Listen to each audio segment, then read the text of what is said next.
Allah subhanahu wata'ala a waccan ayar ya ce muminai. Abin da yasa ya faɗi muminai saboda muminai ne za su amfana da wannan baiwar da Allah ya yi wa Annabi sallallahu alaihi wasallam. Su ne manyan waɗanda za su amfana.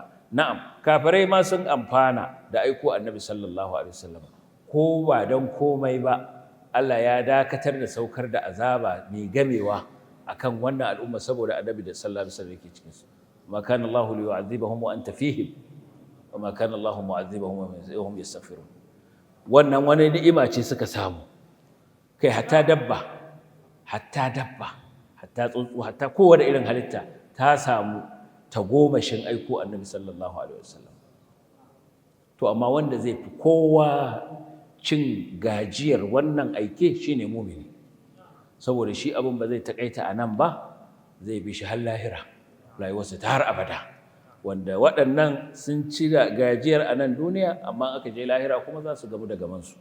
Shi yasa aka ambaci mu'mini domin su suka fi kowa amfana, ko za su fi kowa amfana da aiko Annabi sallallahu alaihi wasallam.